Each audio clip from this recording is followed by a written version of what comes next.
Tabrak Pro. Tabrak Pro. Selamat malam semuanya. Perkenalkan, nama saya Nurul Intan. Saya merupakan mahasiswa dari Prodi Ilmu Politik FISIP Universitas Indonesia. Prof. Nurul Intan.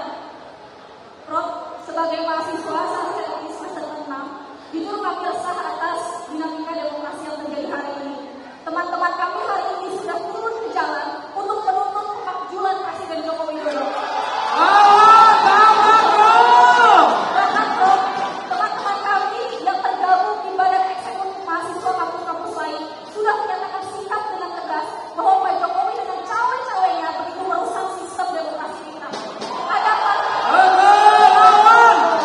Berdasarkan kajian kami, Prof, ada 4 institusi yang setidaknya telah dilemahkan. Pertama, KPK yang sudah tidak lagi independen. Yang kedua, DPR RI, di mana ketum-ketum partai yang berusaha disandra. Yang ketiga adalah masyarakat sipil, dibuka melalui undang-undang ITE. Dan yang terakhir adalah Mahkamah Konstitusi yang berusaha dibajak dari dalam, Prof.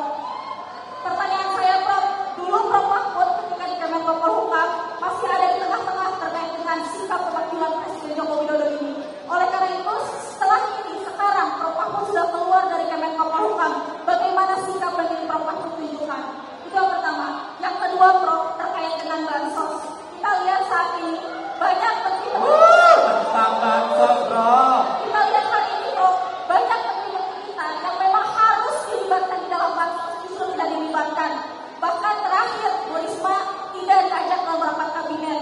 Pak Basuki terakhir saya baca di berita tidak datang dalam peresmian suatu tol. Oleh karena itu, saya ingin tahu sikap Prof selaku wakil presiden dari paslon nomor 3, bagaimana sikap yang harus diambil oleh menteri-menteri kita ini, Prof. Terima kasih, Prof. Silakan, Bro. Nurul Intan dari mana?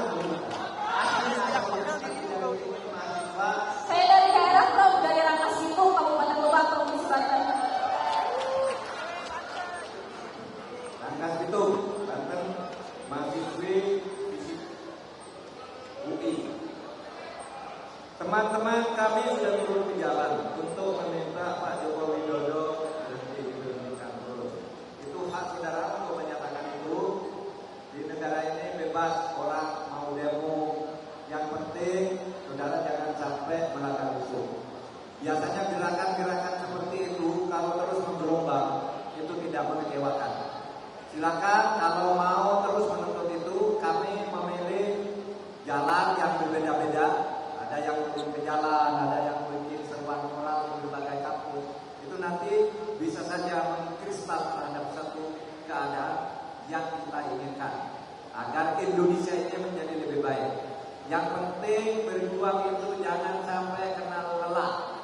Berjuang itu harus berani menempuh segala hambatan. Kedua, ini bansos.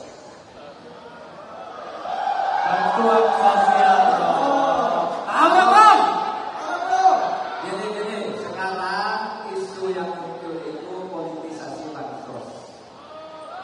Saya sampaikan dulu bahwa bansos itu adalah kebijakan negara, bukan hadiah dari presiden. Ini harus ditegaskan nih, karena ada juga para menteri lalu mengatakannya dari Presiden Republik Indonesia, bahkan ada yang nambahin ini bapaknya calon wakil presiden loh, gitu. Sehingga ditempeli. Itu tidak boleh. Bansos itu adalah perintah Undang-Undang Dasar. Undang-Undang Dasar mempunyai satu bab tersendiri tentang ekonomi dan kesejahteraan sosial. Di situ disebutkan bahwa fakir miskin dan anak terlantar itu dipelihara oleh negara, antara lain dalam memelihara atau memberi bansos. Oleh sebab itu bansos itu bukan hadiah dari pejabat, tetapi dari negara. Malah siapapun menjadi presiden kalau tidak memberi bansos ini dianggap melanggar konstitusi. Oleh sebab itu sebarkan kepada masyarakat bahwa bansos itu adalah hak masyarakat yang diambil juga dananya dari rakyat.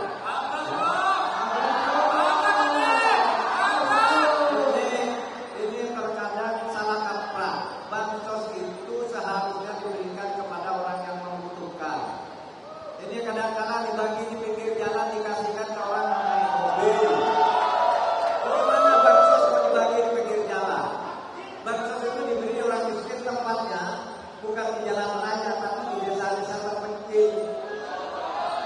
Dan yang membagi bansos itu cukup lurah sebenarnya. Cukup camat kalau kementerian yang turun tangan itu Menteri Sosial. Kalau tidak mau politisasi harus seperti itu. Dan bansos itu kan selama ini masalahnya banyak orang yang seharusnya mendapat bansos tidak dapat. Banyak orang yang seharusnya tidak dapat tapi dapat karena dia keluarganya aparat. Banyak. Oleh sebab itu bansos itu harus tercatat siapa yang berhak, alamatnya di mana, KTP-nya nomor berapa, berhak dapat apa. Ini kalau dibagi di pinggir jalan berarti tidak ada administrasinya. Sehingga banyak. Saya kemarin ke Bengkulu, di depan bandara banyak orang berkumpul. Lalu ada seseorang yang Pak, saya ini orang miskin tapi tidak pernah kebagian bansos. Katanya presiden bagi bansos kemana-mana. Lalu bansos itu dibagi kemana? Seharusnya milih bukan di tempat banyak memberi suara untuk pemilu, di tempat-tempat desa yang banyak orang miskin. Jadi harus tercatat. Oleh sebab itu Ganjar Mahfud itu mempunyai program andalan namanya KTP Sakti. KTP Sakti. Di dalam KTP Sakti ini misalnya Nurulita, ini penduduk mana, alamatnya di mana, tingkat kemiskinannya berapa, oh ini berhak dapat bansos, langsung tercatat secara pasti tepat ya toh. Nanti dikirim langsung ke rumah, tidak diantar oleh seorang pejabat, dikirim ini. Gitu. Nanti kalau Nurulita 2 tahun kemudian penghasilannya sudah naik, tidak dapat bansos lagi di dalam KTP Saktinya kan tercoret dengan sendirian. Dia sudah kaya, tidak perlu lagi dapat bansos, pindah ke yang lain. Nah itu kalau mau tertib, yang tersendiri dan kayak ada kerjaan, ya. Oke, tabrak. Ya, silakan Bro. Ya tertib. Ya.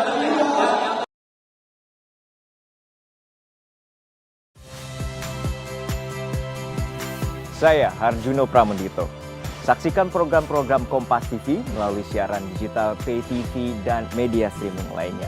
Kompas TV, independen, terpercaya.